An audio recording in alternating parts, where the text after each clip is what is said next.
Vamos a comenzar la parte de predicación.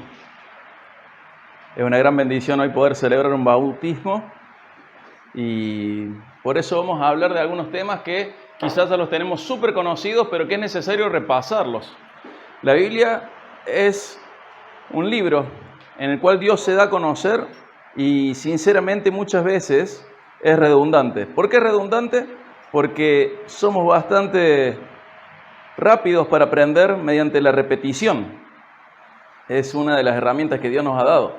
Hoy vamos a hablar un poco de cómo es esto de ser a imagen de Dios, ¿sí? A imagen de Dios, o una frase en latín que se dice imago Dei. ¿Qué es esto de ser imagen de Dios?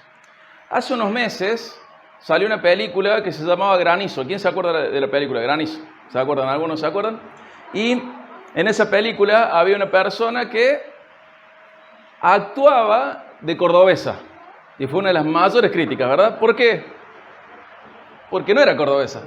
Y se notaba que no era cordobesa. Para hablar como nosotros hay una técnica súper sencilla. Hay que acentuar la sílaba posterior a la sílaba tónica. Es fácil. Justo antes de la sílaba que tiene el acento, la hace más larga. Soy cordobés. Ahí está la sílaba tónica. Pero esta chica no tomó clases de cordobesismo. Y era feo escucharla porque no sale. Es como que nosotros le habláramos a una persona de la China y le dijéramos cachichén, cachichén. No es chino eso. Y ella no estaba hablando con nuestra tonada tan característica y tan nuestra. No era una buena imagen de Córdoba. No era una buena imagen de... No era alguien que nos representaba. Era una imitación. Y este es el punto. No tenemos que ser imitadores. Tenemos que ser algo que ya tenemos nosotros. No tenemos que imitar la imagen de Dios. Tenemos que imitar a Dios, pero somos imagen de Dios. ¿Dónde nace esto? Bueno, nace en los orígenes. Vamos a Génesis 1:26. Nosotros somos a imagen de Dios. Vamos a Génesis 1:26.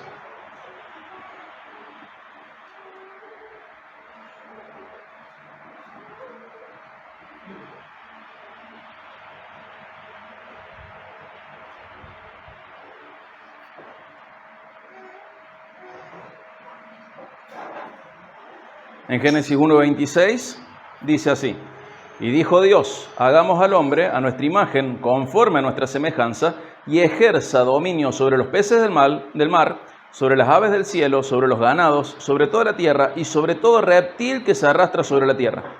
Pero acá nace esto. Dios, cuando decide crearnos como especie, dice, de todas las especies que hay en la tierra, esta, la especie humana, va a ser conforme a nuestra imagen, conforme a nuestra semejanza, dijo Dios.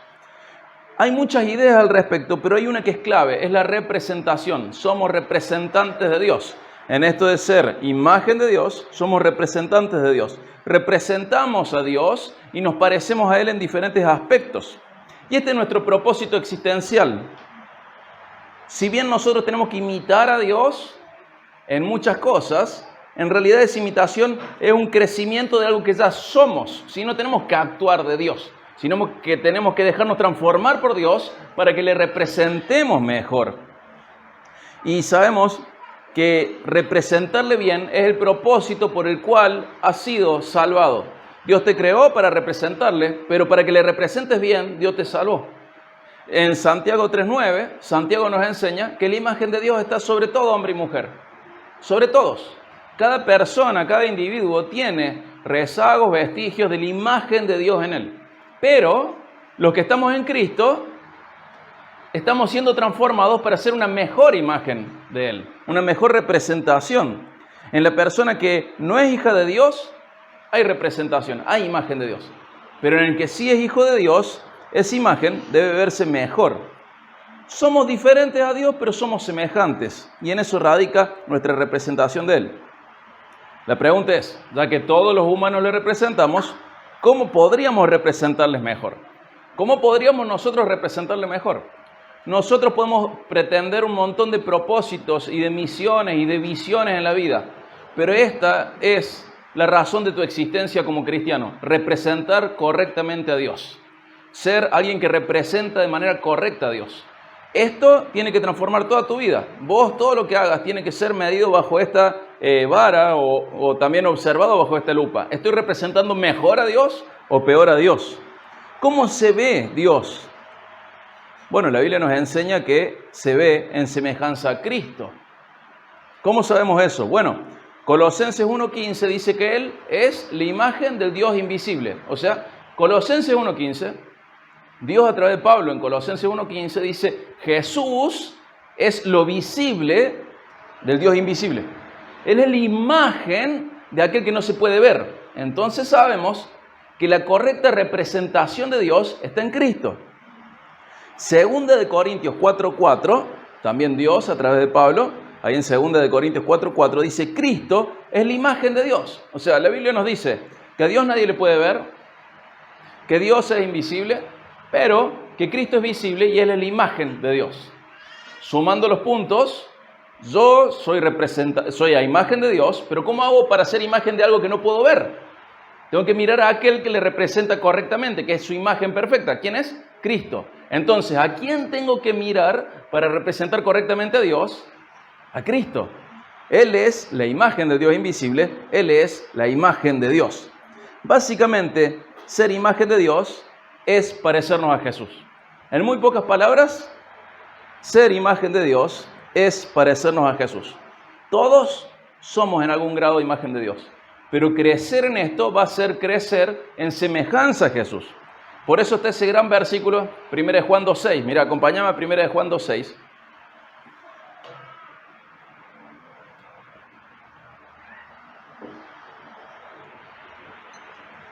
1 Juan 2:6.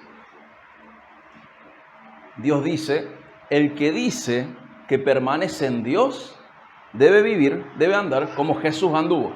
¿Se entiende? Es una constante, es un constante llamado a que nos parezcamos a Jesús. Vos existís para representar a Dios, pero ¿cómo le vas a representar correctamente? Pareciéndote a Jesús. Sos imagen de Dios, pero ¿cómo puedo ser imagen de Dios si no lo puedo ver? Mira a Jesús. El que dice que está en Dios debe vivir como Jesús anduvo, debe andar como Él anduvo. Nosotros representamos mejor a mejor a Dios, en tanto nos parecemos a Jesús. Cuanto más nos parezcamos a Jesús, mejor va a ser la representación. Ahora, la chica esta, pobre actriz, que quiso representarnos, fue una imitación fea. Cualquier cordobés hubiera dicho, no, ella no es una cordobesa, fue una caricaturización involuntaria de los cordobeses. Nosotros no debemos intentar hacer una caricaturización de Jesús. No debemos ser una imitación. Tenemos que ser parte de una transformación. Dios quiere hacernos más parecidos a Jesús. Y esto lo tenemos en un pasaje. ¿Cuál puede ser? Dios quiere utilizar todo para parecernos más a Jesús. No es una actuación, es una transformación. Dios nunca se da por vencido en este trabajo y está obrando todo el tiempo y a través de todos los medios para hacernos más parecidos a Jesús. ¿Cuál puede ser ese pasaje? Romanos 8, 28 y el 29. Vamos a Romanos 8, 28 y 29.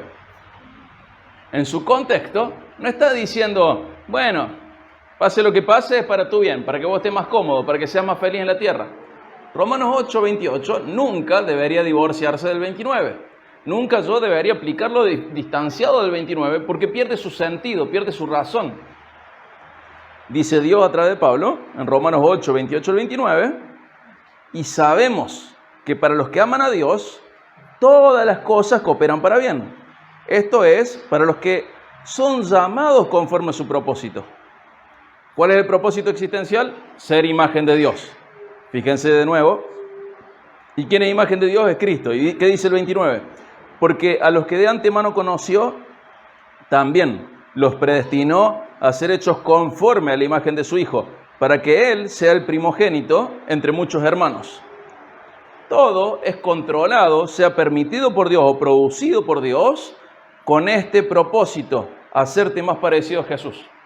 Toda tu vida está regulada por este Dios soberano, el único Dios vivo, de tal manera que todo sea una potencial herramienta para que vos seas una mejor imagen de Él, para que vos te parezcas a Jesús.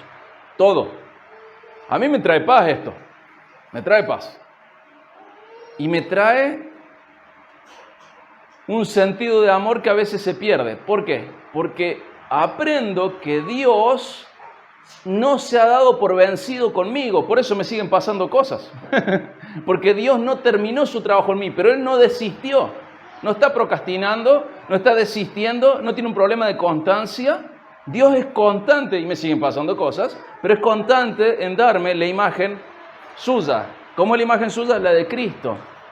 Siempre nosotros pensamos en este pasaje y nos inclinamos a pensar en la salvación, pero este pasaje va más allá de eso. Dice, fuiste predestinado para ser como Jesús.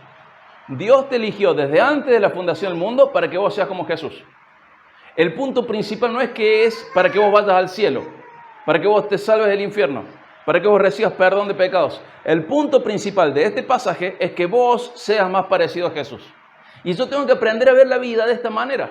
En vez de renegar contra la vida, que nos pasa a todos, sí, bueno, ponele que reneguemos y nos damos ese lujo de la catarsis. Renegamos.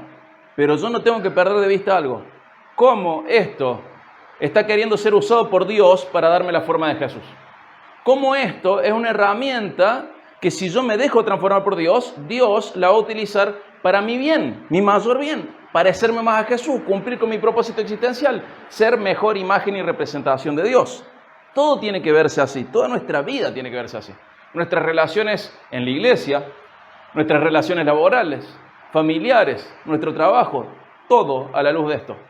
Dios está dedicado a hacernos más parecidos a Jesús. Yo puedo renegar de las herramientas, pero siempre que yo me escape del yunque, me estoy escapando del herrero. Siempre que me escape de las manos del alfarero, me estoy escapando de sus manos. Siempre que me escape del bisturí, en el caso de que yo necesite una cirugía, me estoy escapando del cirujano. Y yo tengo que aprender a ver la vida de tal manera que yo comprenda que mi vida está diseñada de tal manera de que a lo largo de mis años sea más parecido a Jesús yo y no menos parecido a Jesús. Sea más parecido y cumpla mejor mi propósito existencial, que es ser imagen de Dios de manera correcta. ¿Me siguen?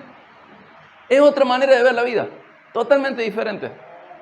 Cuando nos enfermamos, ¿cómo puedo aprovecharlo para que Dios me transforme más y me haga más parecido a Jesús? Cuando tenemos un conflicto, ¿cómo puedo yo hacer uso de ese conflicto que es una herramienta de Dios para hacerme más parecido a Jesús? ¿Cómo puedo, frente a todo lo que me sucede, capitalizarlo para dejarme transformar por Dios? ¿Saben qué pasa en la vida? Aparecen los contrastes entre Jesús y yo. Y no me parezco tanto. Y Dios ha decidido usar todo para mi bien. Esto es, según el propósito con el cual fui llamado. ¿Cuál es ese propósito? Parecerme más a Jesús. Si vos fracasás en esto, fracasás en lo más importante de tu vida, tu propósito existencial. Ser parecido a Jesús. En carácter, en agenda, en actividades, en todo. Dios desde antes de la fundación del mundo te destinó para que seas como Jesús. ¿Y cómo se ve o cómo se va restaurando la imagen de Dios en mi vida? ¿Cómo anduvo Jesús? Es otra pregunta. Bueno, y acá vamos a poner 4 puntos. Primero hablamos de cuáles son los orígenes de esto de ser imagen de Dios. Luego enfatizamos que ser imagen de Dios es parecernos a Jesús. Y ahora vamos a ver cómo era Jesús, cómo andaba Jesús. Y acá vamos a sacar 4 subpuntos. Una de las cosas principales es la obediencia al Padre. Jesús era obediente al Padre. Acompáñame en Mateo 26:39.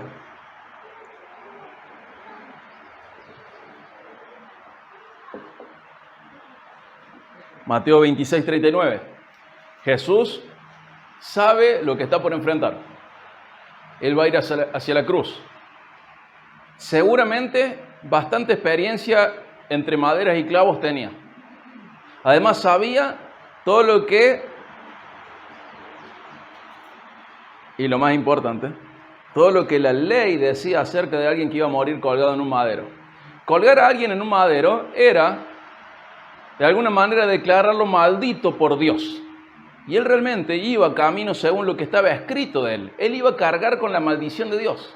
Y Jesús, entre el dolor físico que ya conoce, o va a conocer, pero sabe cuál es, el dolor emocional, que va a enfrentar esta tortura solo, y sus amigos van a estar lejos, y el dolor más importante de todos, que es ser separado del Padre, Jesús va a orar, y dice, y adelantándose un poco, cayó sobre su rostro. Vos imagínate Jesús, se arrodilla, pone su cara frente al suelo y ora y dice: Padre mío, si es posible que pase de mí esta copa, pero no sea como yo quiero, sino como tú quieras. ¿Ves el nivel de obediencia de Jesús? Si vos vas a crecer en ser más parecido a Jesús, vas a crecer en esto. Que no sea lo que yo quiero, que sea lo que vos quieras. Yo expreso mi corazón, expreso mis emociones, expreso mis angustias, expreso todo lo que hay en mí. Pero la nota final es esta: que no sea como yo quiero, que sea como vos, Padre mío, querés. La obediencia al Padre es un rasgo característico de Jesús en el cual debemos crecer. Fíjense Juan 6:38.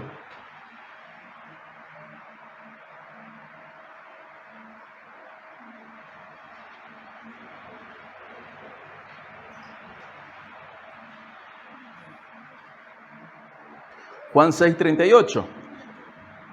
Jesús dice: porque he descendido del cielo, no para hacer mi voluntad, sino la voluntad del que me envió. Y yo quiero que sepas algo: vos sos una persona elegida por Dios para ir al cielo, pero no para hacer tu voluntad, sino para hacer la voluntad del que te está esperando en el hogar eterno. ¿Sí? Jesús está comprometido con hacer la voluntad del que le envió. Nosotros tenemos que comprometernos con hacer la voluntad de aquel que nos espera, que es Dios. La voluntad del cielo.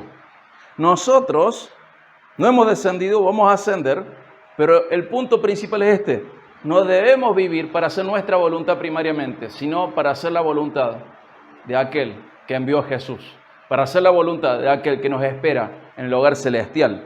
Y ahí nomás fíjate en Juan 4:34. Este versículo es uno de los que marcó mi vida de manera muy especial, no porque lo tenga ya resuelto, sino porque es una constante lucecita en mi cabeza que me indica algo.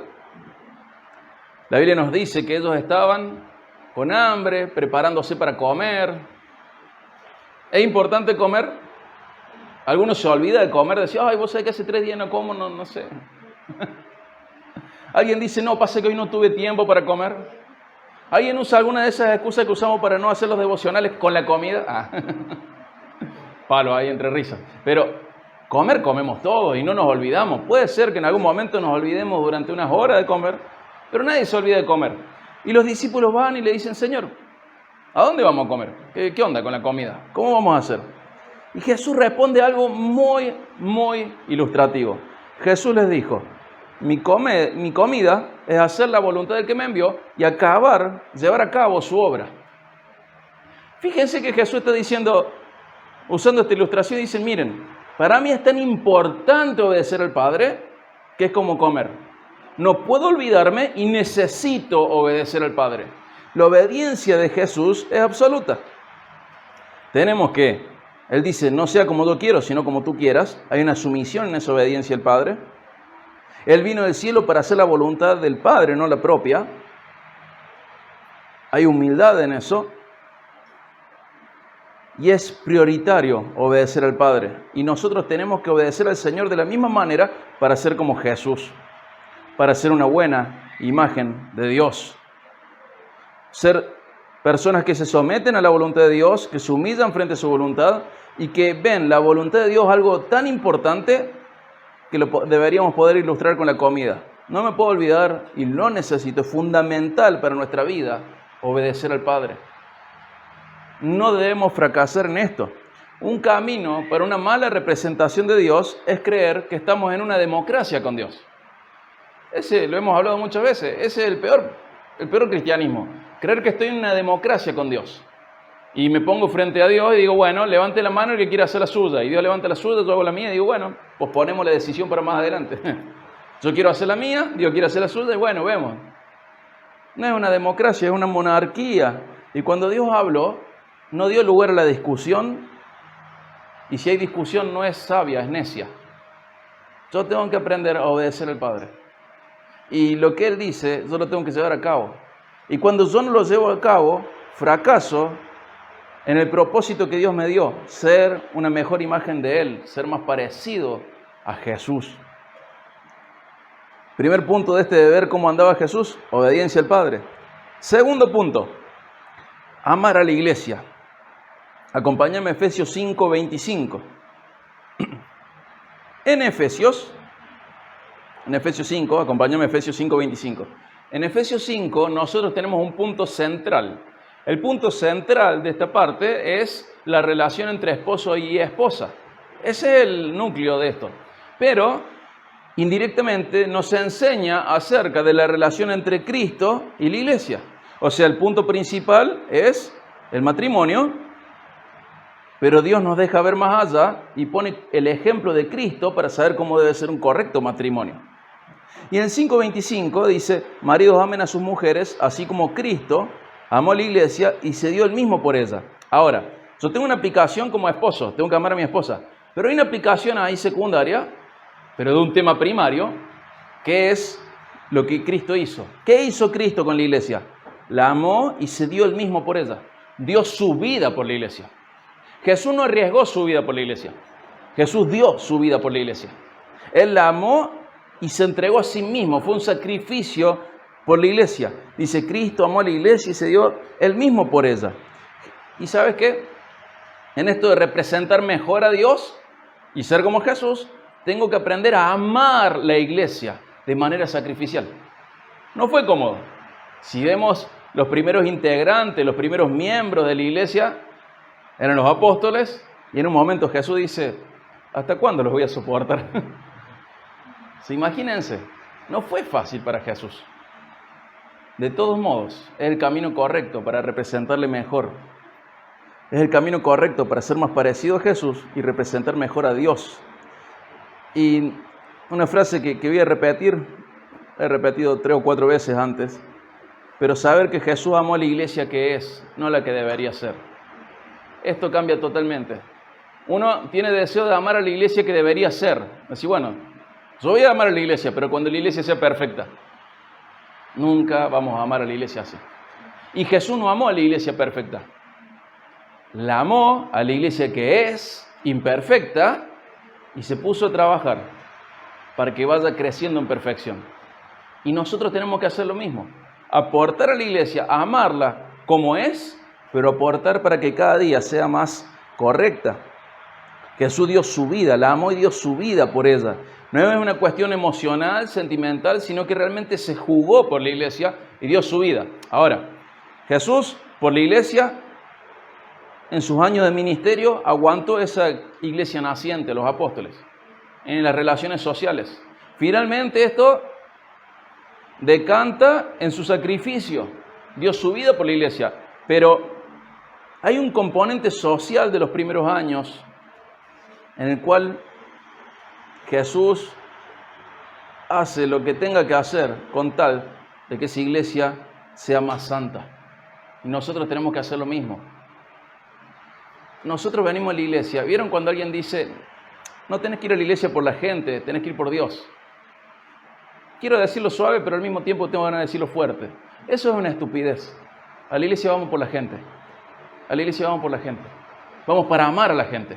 Vamos a dar nuestra vida por la gente, preguntarle cómo está, saber cómo está su relación con Dios, saber cómo está creciendo, qué problemas tiene. A la iglesia venimos por la gente, nos reunimos por la gente. Si Dios no vive en este edificio, Dios vive en nosotros y vamos a reunirnos con aquellos que son templo de Dios, pero a la iglesia vamos por la gente.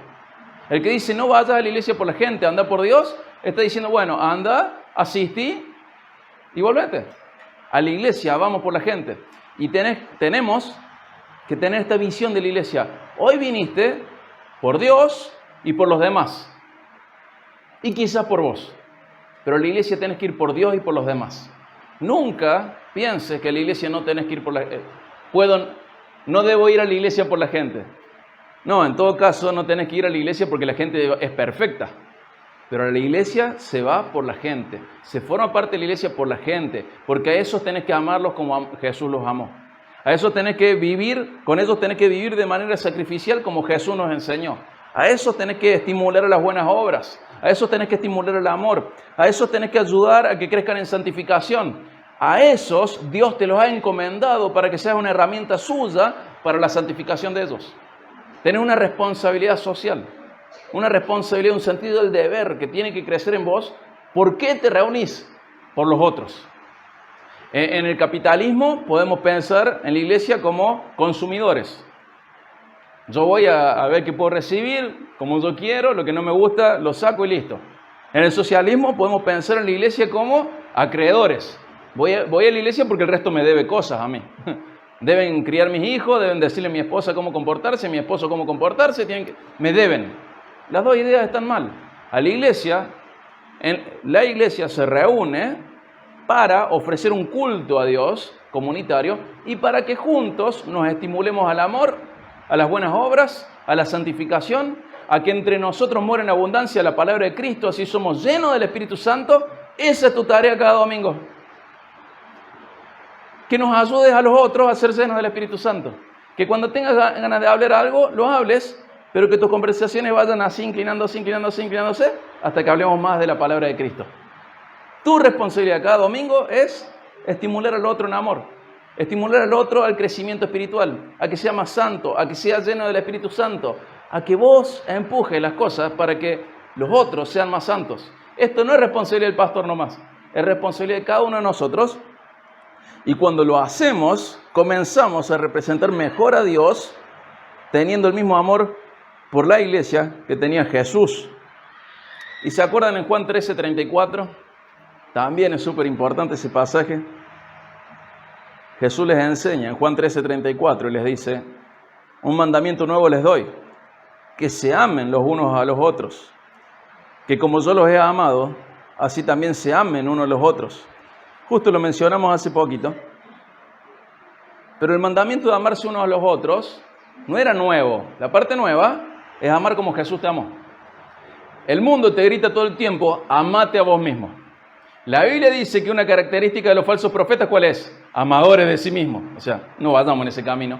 Pero ¿cuántos cristianos están convencidos? No, yo no los puedo amar hasta que no aprenda a amarme a mí mismo.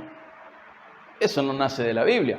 Eso nace de otras cosas y filosofías huecas, van a sutilezas, filosofías de hombres, y Dios lo condena y dice: amadores de sí mismo. El problema no es que no nos amamos. El problema es que nos amamos demasiado y dejamos poco tiempo y fuerza para amar a los demás. Pero el patrón, el molde, el ejemplo, el estímulo de amor es el amor de Jesús por nosotros. No es cómo el otro merece que lo ames, no es cómo te levantaste vos, es cómo te ama Jesús. Y tengo que aprender a amar a los demás de esa manera. Te aseguro que Jesús me tiene mucha paciencia. Y te aseguro que a vos también. Dice Lamentaciones, Jeremías habla y decía: ¿sabes por qué no fuimos consumidos? Por sus misericordias. Yo tengo que aprender a tratar a los otros de la misma manera, en como Jesús, como Dios nos ama a nosotros. Tengo que tener misericordia con el otro. Nunca tengo que pensar lo peor del otro o que hizo algo raro. No es ser ingenuo, es ser amante, es ser amoroso. Si el otro tuvo un mal día, bueno, no me saludó como yo quería, bueno, no me dijo las cosas como yo quería. Imagínate si Jesús se relacionara con vos solo según tu manera de relacionarte con Él. Si dependiera 50 y 50 la relación entre Jesús y vos, estaríamos fritos. Bueno, en la relación con los otros tenemos que ser como nuestro Padre, grandes en misericordia, lentos para la ira, dar vuelta la hoja, no cargar cosas contra el hermano. El hermano es malo, sí, es de la misma especie que vos y es malo, igual que vos.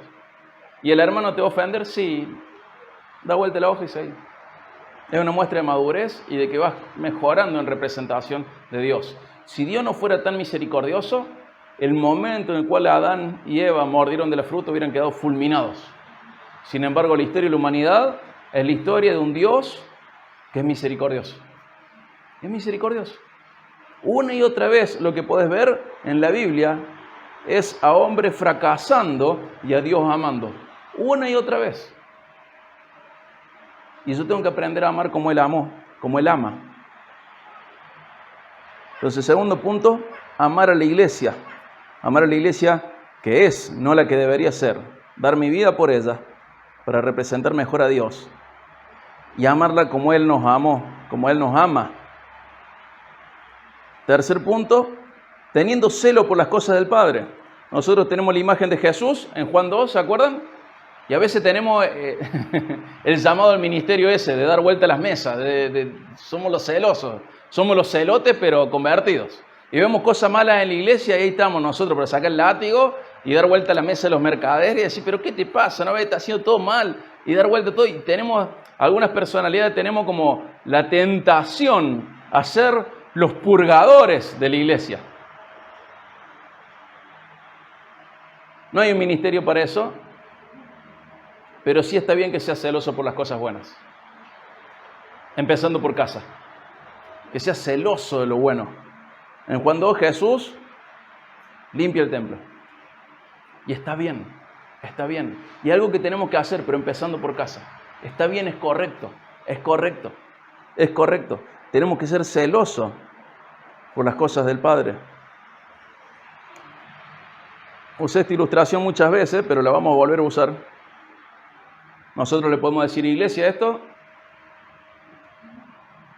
Imagínate que un día llegás al templo, al edificio, y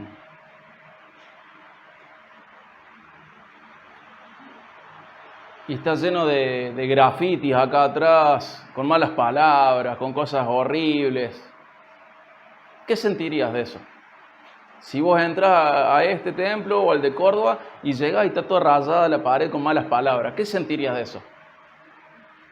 ¿Qué sentirían? Repudio. ¿Qué más? ¿Cómo? Desprecio. Incomodidad, bronca. Y si vos llegás a ese mismo lugar y hay una película porno, ¿qué sentirías? Pero ¿sabes qué? 1 Corintios 3:16 y 1 Corintios 6:16 dicen que vos y yo somos el templo de Dios. Lo que pasa con el edificio no es tan importante. Y nos puede generar rechazo, nos puede generar indignación, nos puede generar un montón de cosas. Pero ¿sabes cuál templo hay que cuidar? Este templo hay que cuidar. Y este es al que el Señor quiere defender. Y tenemos que ser celosos con este templo. Y esto es un edificio, nomás son ladrillos. No son más santos que otros ladrillos. Pero vos y yo somos templo del Dios vivo. Y si nos indignaría una mala palabra acá, está bien, pero que te indigne una mala palabra en tu boca.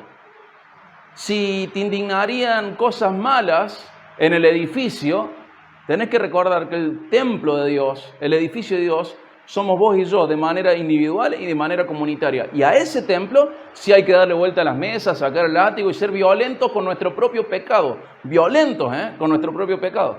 Jesús, un hipérbole, dice, mira, si tu mano te es ocasión de caer, si tus ojos te son de ocasión de caer, córtate la mano, sácate el ojo, porque más conviene que entres sin un miembro al cielo que sigas así te pierdas entero. No está diciendo que nos mutilemos, lo que está diciendo Jesús es que seamos violentos con aquello que nos hace pecar. Seamos violentos, determinantes. Acompáñame a Gálatas 4:18.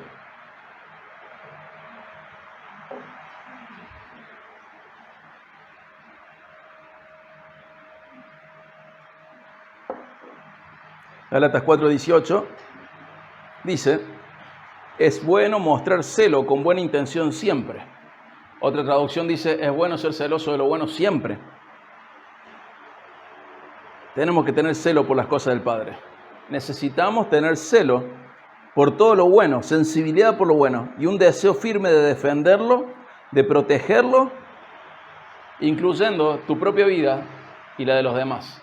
Un rasgo de Jesús como imagen del Dios invisible es tener celo por las cosas del Padre.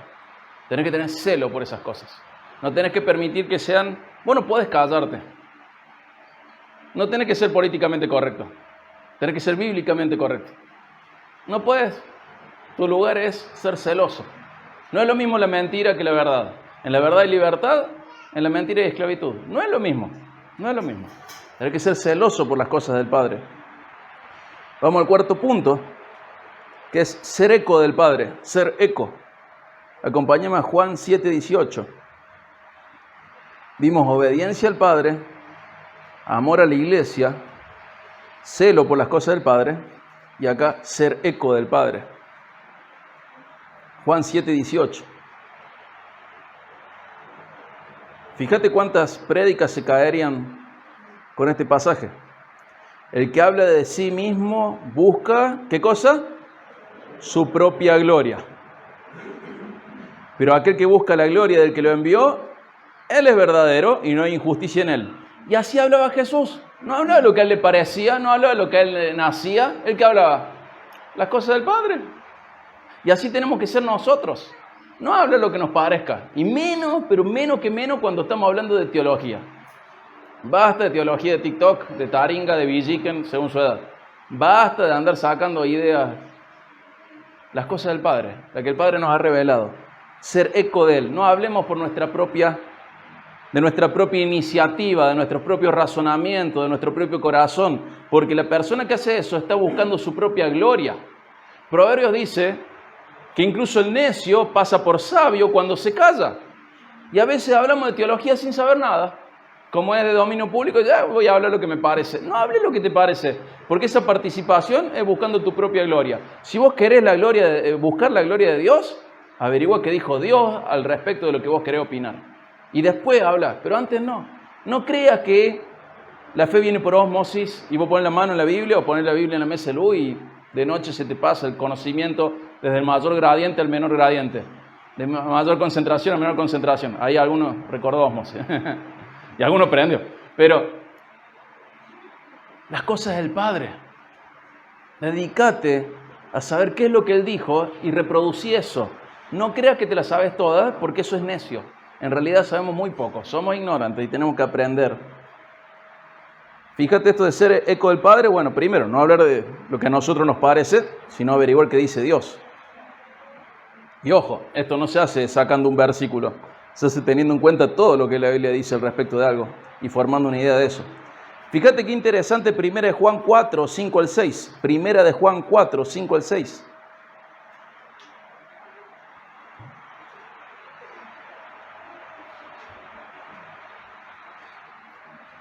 Primera de Juan 4, 5 al 6.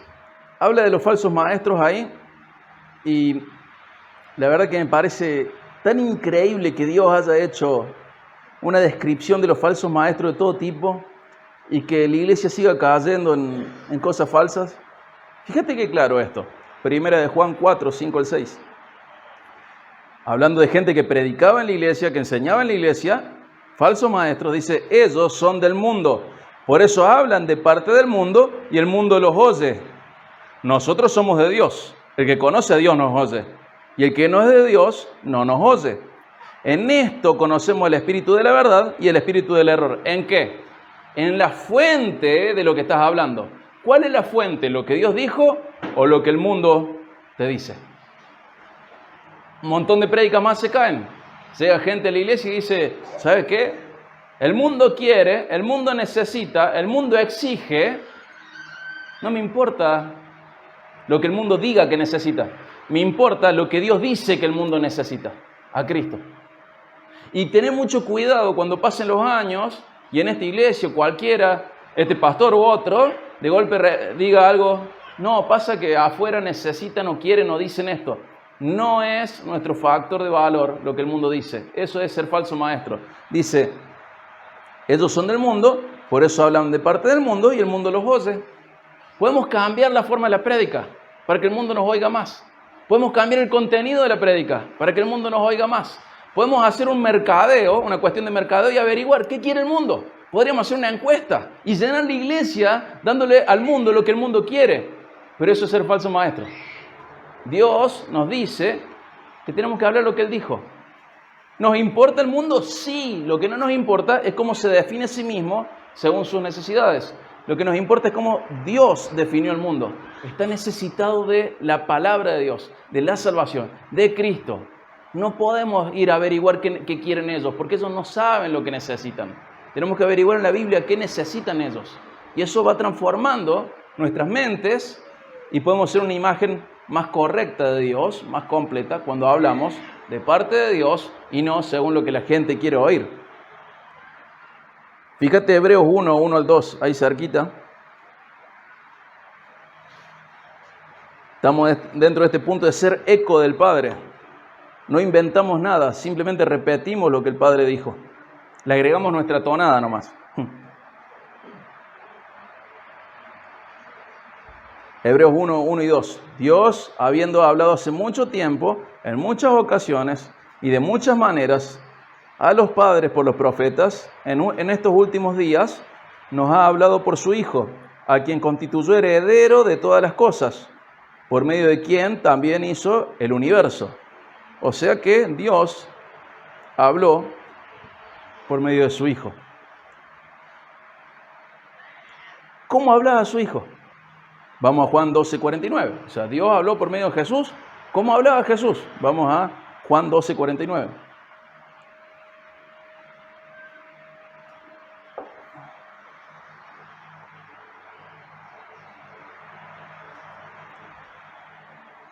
Dice Jesús: yo no he hablado por mi propia cuenta, sino que el Padre mismo que me ha enviado me ha dado un mandamiento sobre lo que he de decir y lo que he de hablar. ¿Qué es Jesús? Un eco del Padre. ¿Qué tenés que ser vos para ser más parecido a Jesús? Un eco del Padre. ¿Qué tenés que hacer y decir para ser una mejor imagen de Dios, una imagen más fiel de Dios? Un eco del Padre. Transmitir su mensaje de la manera más fiel posible. Sos un eco. No sos un originador de mensaje. Sos el eco del mensaje que ya fue revelado. Eco. Nosotros repetimos, le agregamos la contextualización, le agregamos nuestra tonada, le agregamos algunas cosas, pero la esencia tiene que ser el eco de lo que Dios ya dijo. No nuestras ideas, sino ser un eco de Dios. Y entonces, vimos que todo hombre y toda mujer es imagen de Dios, pero en Cristo esa imagen va mejorando. ¿Por qué? Porque tenemos que parecernos a Jesús, y pareciéndonos a Jesús, que es la imagen del Dios invisible, vamos a ser mejor imagen de Dios. ¿Y cómo se ve esto? En obediencia al Padre, amando a la iglesia, teniendo celo por las cosas del Padre y ser eco del Padre. ¿Y en esto de ser eco? ¿Te acordás lo que dice 2 Corintios 5, 17 al 21? No lo quiero leer ahora, pero dentro de eso habla y dice que nosotros somos embajadores de Cristo y como si Dios rogara por medio nuestro, en nombre de Cristo rogamos a la gente, reconcíliense con Dios, reconcíliense con Dios. Eso también forma parte de ser imagen de Dios, de ser eco del Padre. Llamamos a los demás a reconciliarse con Dios a través de Cristo. No a tener buenas ideas acerca de Dios. No a tener buenos sentimientos acerca de Dios. No paganizamos al Dios de la Biblia diciendo, bueno, vos haces esto, así Dios te tiene un centro. No lo paganizamos. Lo primero que le decimos a la persona es, reconcíliate con Dios. Aquel que no conoció pecado fue hecho pecado por vos para que vos fuese justificado delante de Dios. Y que de esa manera vos estés en la relación correcta con Él. De tal manera que vos ahora ya no vas a ser una creación como ya estaba, sino que vas a ser una nueva creación. Porque las cosas viejas pasaron y ahora son nuevas. Y en el nombre de Cristo te reconciliamos de parte de Dios. En el nombre de Cristo te rogamos. De parte de Dios rogamos. Dios nos ruega, pero nos manda a nosotros a rogar. Reconcíliate con Dios. Somos eco de ese mensaje. No lo inventamos, no le añadimos, no lo posponemos, porque el camino de la vida para el que no tiene vida no sirve. Y nosotros vamos y le decimos, reconcíliate con Dios. Te ruego en nombre de Cristo, reconcíliate con Dios. Entonces, ¿cómo nos podemos parecer más al Padre? ¿Cómo podemos ser una mejor imagen de Él? Obedeciéndole, amando a los suyos, teniendo celo por lo que Él considera valioso y siendo un eco de Él. Ahora nosotros vamos a celebrar un bautismo y en parte el bautismo es tener un compromiso grande con esto. En el bautismo uno da testimonio de sí mismo, pero ese testimonio es confirmado por los otros. ¿Y qué tiene este testimonio? Que es un compromiso público. No solo un testimonio del pasado, sino que es un compromiso público por ser una imagen mejor de Dios, más fiel. El bautismo es una expresión externa de algo que ya sucedió internamente. Uno vivía de una manera, muere esa vieja manera de vivir y es sepultado pero resucita, como dice Romanos 6:4, a una novedad de vida, a una vida nueva. En el bautismo alguien dice que esta es su realidad y la iglesia confirma que esa es su realidad. Y en todo esto la base es ser una imagen más fiel de Dios, un mejor representante de Dios. Y tenemos que prepararnos, porque esto no es algo de un día, esto es la vida nuestra, esta es la vida cristiana, ser representantes de Dios. Nunca deja de representarle. La pregunta es, ¿le representas bien o mal? Nunca deja de representarle. Ningún humano deja de representar a Dios. El tema es que con su vida, si le representa bien, le honra, y si le representa mal, le deshonra. Pero qué lindo es entender que en esa honra a Dios, Él nos ha honrado con la capacidad de honrarle. Sos imagen de Dios. Sos imagen de Dios. Y eso tiene que ir perfeccionándose. Amén.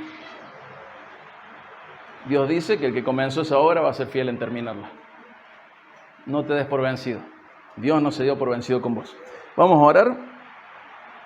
Padre, agradecemos la inmensa honra que nos das de honrarte.